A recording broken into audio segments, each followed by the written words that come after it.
I'm Ethan, 37 years old, and until a few months ago, I believed my marriage was steady. Not magical, not dramatic, just solid. My wife, Nicole, was 35, smart, confident, the kind of woman who could walk into a room and instantly make everyone feel like they'd known her for years. We'd been together for over a decade, long enough to survive job changes, a mortgage, and the quiet routines that slowly replace the fireworks you start with. But sometimes a routine doesn't mean peace. Sometimes it means you're just not looking closely enough. That morning started like any other. I was sitting in my truck outside a client site in Columbus, Ohio, sipping lukewarm coffee, trying to convince myself that Monday wasn't all that bad. My phone buzzed. I expected a grocery reminder or a picture of our cat stretched like a furry croissant on the sunlit rug. Instead, I saw a message I had to read twice.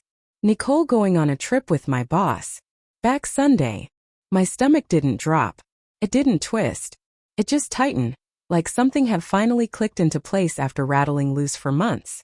She hadn't mentioned any trip. Not a word about travel, not even a hint about weekend plans. And her boss, Derek Harlan, divorced, mid-50s, annoyingly smooth, always wearing suits like he lived inside a cologne commercial. I'd met him once at a company event in Cleveland. His handshake lasted 3 seconds too long. His smile felt like one of those hotel soaps. Overly scented and too slippery to trust. I stared at the message for what felt like an hour, but was probably a minute. Then I typed back something simple. Didn't know there was a trip. 3 dots appeared, then vanished, then nothing. Not even a flimsy excuse. 10 minutes later, those same 10 minutes she thought I'd spend confused or too stunned to react. That tiny window of her underestimating me was exactly when her life spun out of her control. Because here's what she didn't know. 4 weeks I'd felt something off. Coldness. A distracted glaze in her eyes when I talked. The way she guarded her phone like it held nuclear launch codes. I wasn't suspicious enough to accuse her of anything, but I wasn't blind either. So a month earlier, after talking myself in circles, I installed a simple legal location sharing app tied to our family cloud account. One we'd both agreed to years ago but neither used. She'd forgotten about it. I hadn't. I opened it now, heart steady, hands surprisingly calm. She wasn't at work. She wasn't even near her office downtown. Her little dot hovered over an upscale hotel on the north side of Indianapolis. The same hotel I'd seen Derek walk into during a corporate networking night. The same one he bragged about having a preferred suite in. I didn't rage. I didn't panic. I didn't play the dramatic husband sprinting across the city. I just sat back in my truck and let the numbness settle into something sharper. A plan. The first call I made was to an attorney my cousin had recommended years ago when he had his own marital disaster. A man named Matthew Whitaker, quiet, meticulous, and so ruthlessly efficient he made surgeons look sloppy. He picked up on the second ring, listened to what I said, and replied with calm certainty. Gather documents. Leave emotions out of it. I'll handle the rest. The second thing I did, because I knew Nicole's financial habits better than she thought, was log into our joint accounts. She'd once joked that she couldn't travel without emergency shopping money. Fine. If she wanted to pack bags with her boss, she could fund the trip herself. I transferred everything that was legally mine into my personal account. Clean, above board, nothing sneaky, just what I had a right to. Our joint credit card, her favorite, was next. I removed myself from the account entirely, leaving her with full responsibility for anything she charged. The tiniest, pettiest part of me wondered how quickly she'd panic when her beloved hotel concierge swiped the card and it declined. But mostly it wasn't about revenge. It was about clarity, about protecting myself from someone who no longer respected the truth enough to say it out loud. 10 minutes after her message, exactly 10, I sent my own. Got your text. Take whatever time you need. Handle your trip. I'll handle everything else. I didn't explain. I didn't accuse. I didn't give her anything to push against. People like Nicole don't fear anger. They fear silence. They fear losing control of the narrative. And that's when her typing dots finally reappeared. What do you mean? Why are you acting weird? I didn't respond. Instead, I drove home to the house we owned in the suburbs of Cincinnati, walked through our front door, and for the first time in years, the place didn't feel familiar. It felt like somewhere I'd outgrown without noticing. I packed one suitcase, only essentials. Left her side of the closet untouched. As I zipped up my bag, my phone rang. Nicole. Then again. Then again. Each call went to voicemail, because the woman who had confidently texted about a weekend getaway with her boss was now realizing she wasn't the only one capable of changing the rules. And we were just getting started.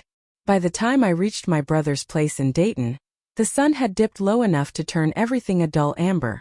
He didn't ask questions when I knocked. He just opened the door, took one look at my face and nodded me inside. That's what I liked about Caleb, quiet loyalty without the theatrics. I set my bag down in the guest room and plugged my phone in. The screen lit up like a slot machine. 8 missed calls, 5 messages, 3 voice notes, all from Nicole. For someone who had seemed so self-assured about a trip, the sudden desperation in her timing was telling. I didn't open anything. Instead, I sat down on the edge of the bed, letting the silence fold itself around me. It wasn't peaceful, not in a comforting way, but it was honest. More honest than anything I'd felt in my marriage in months. After a while, curiosity got the better of me. I opened her messages. You're scaring me. Can you please answer? Why did you take money out? Are you leaving? What did I do?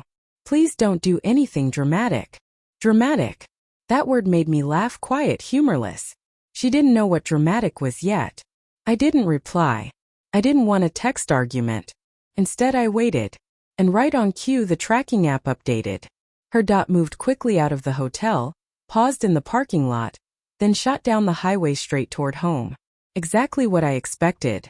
People don't panic when they know they're innocent. They panic when they're afraid the lie has finally collapsed under its own weight. I let her race home while I sat with Caleb, the two of us eating cold pizza and pretending to watch some forgettable documentary. My phone buzzed nonstop, but I waited until nearly an hour later, after she had definitely discovered the house empty, before I finally texted. I'm safe staying somewhere else tonight. Please respect that. Her response was immediate. Where are you?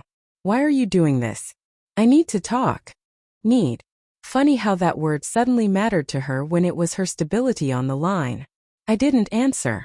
Instead, I forwarded all the financial paperwork to Matthew Whitaker. He confirmed everything was in motion. Divorce filings drafted, asset protection secured, spousal support calculations prepared according to Ohio guidelines. Clean, legal, precise. That night, I slept harder than I had in weeks. The next morning, I woke up to a novel-length message from Nicole. She'd gone from panic to defensive to apologetic in a span of paragraphs. She claimed the trip was strictly professional. She claimed the hotel meeting was for planning purposes. She claimed she forgot to mention it. She claimed she never meant to upset me. But the best part, the part that told me she still thought she had room to control the situation, was this. If you're upset, we can talk about boundaries. Just don't make rash decisions. You know I'm loyal to you. Loyal. A word she used like a band-aid, hoping it might cover a wound she still refused to admit she caused. I didn't argue. I didn't accuse. I didn't give her the fight she expected. I simply texted back. My attorney will reach out. Her reply was instant and explosive. You're what? Why would you bring a lawyer into this? Ethan, stop acting insane. Nothing happened. Come home.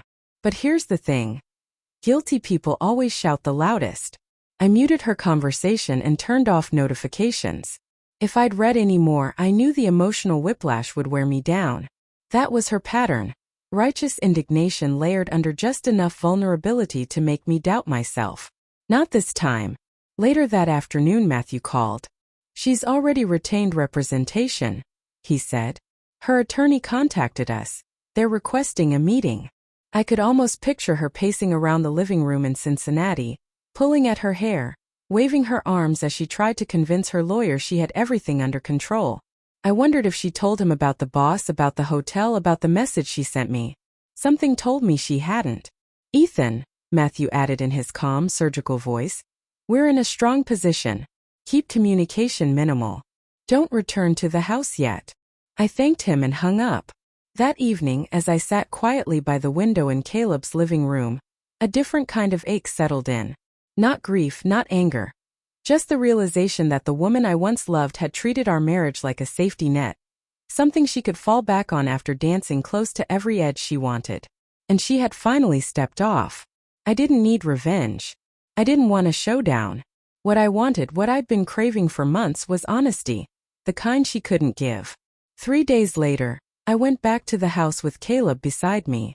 Nicole was there waiting, eyes swollen from crying, arms crossed like a shield. She demanded explanations, screamed, pleaded, tried to reach for my hands, my chest, my face. Any part of me that still felt familiar to her. But the moment she saw the folder in my hand, the divorce documents, something in her expression cracked. Not dramatically, just finally. She understood. Her life hadn't been destroyed because I exposed anything. Her life had been destroyed the moment she bet our marriage on the assumption that I would never walk away. I left the papers on the entry table. Then I walked out. No yelling, no accusations, no dramatic monologue. Just clarity, quiet and complete. Because sometimes the most powerful thing a man can do is stop trying to explain himself to someone who never listened in the first place.